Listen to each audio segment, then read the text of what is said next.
Hi, I'm Dan Burgos with Alpha Nova Consulting.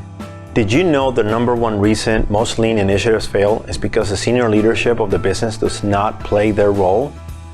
Often senior leaders are unaware or do not clearly understand their role in driving profitable growth. In this video, I'll share the most important roles in no specific order that senior leaders need to provide for their workforce. The first one is provide direction. This involves providing the what, meaning the strategy and priorities. In other words, where are we taking the business and what is most important now? The second one is set expectations. Ensure everyone understands their role and what is expected of them. Help them understand it's not optional.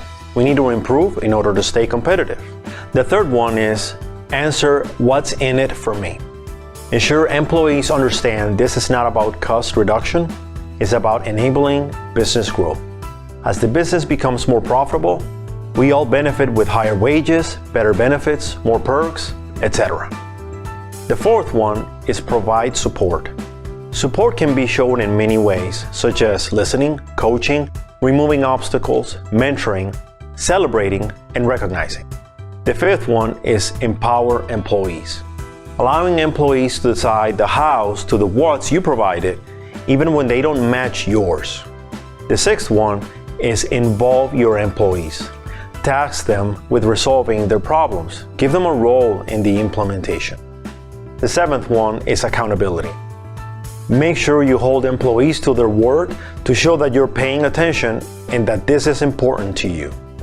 The eighth one is display consistency. The leadership team needs to be very well aligned in the importance of the initiative, each level from frontline to executive level. The ninth one is lead by example, displaying leadership behaviors that foster collaboration, things like transparency, being accountable, honesty, and showing that you care. The 10th one is manage resistance. Engage early adopters, but don't neglect resistors and deal with the laggard. Don't allow negative employees to linger. Give them every opportunity to come around, but eventually reassign or manage them out of the organization if they don't fit your new culture. So there you have it. 10 roles that leaders should adopt when driving profitable growth in your manufacturing business.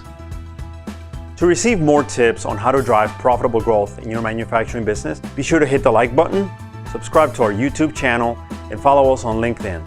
If you have questions or want to learn more about us, visit us at alphanovaconsulting.com. I'm Dan Burgos, and thanks for watching.